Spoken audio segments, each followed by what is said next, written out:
De Cramignon. Hand in hand huppelen, zigzaggen en als een soort lange slinger op typische muziek door de straten dansen.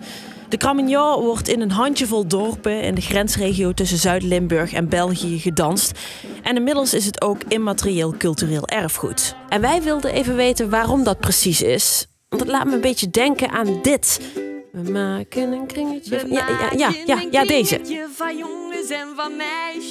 Same but different. De Cramignon werd al gedanst in 1800 aan beide kanten van de nationale grens in Wallonië en Zuid-Limburg. Vroeger mochten alleen vrijgezelle jongens en meisjes meedoen aan de dans, om en om, hand in hand, cute, in de hoop dat er dan een connectie gemaakt werd. Inmiddels mag iedereen gewoon meedoen. U begrijpt het al, het bleef die avond nog lang onrustig op Terborg.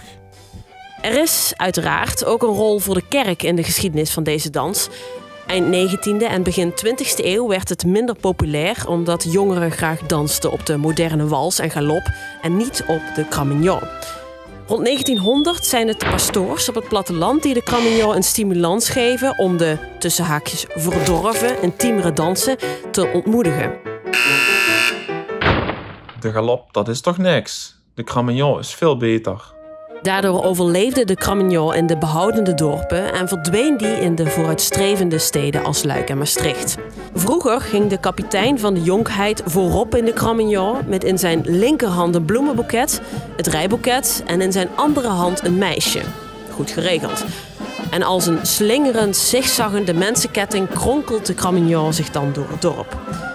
In sommige dorpen is deze volgorde omgekeerd. Daar gaat een meisje voorop, die noemen ze dan de rijmeid, en daarna komt de kapitein van de jonkheid. En nu hoor ik je denken, jonkheid, waar heeft ze het over? Nou, daarmee bedoelen ze de ongetrouwde jongens van het dorp, vanaf 16 jaar. Die waren in principe allemaal lid van de jonkheid en betaalden in alle dorpen tijdens de jaarlijkse bronk hun ledengeld. Vandaag vieren wij de dag van de Cramignon. De Cramignon, een stukje cultureel erfgoed dat mensen verbindt.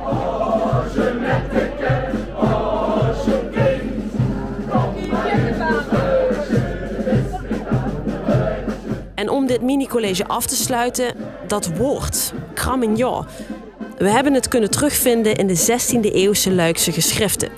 In het Oud-Frans is Cramignon het woord voor haal. Dat is een voorwerp dat in de schouw hing en waarmee de ketel hoger en lager boven het haardvuur gehangen kon worden.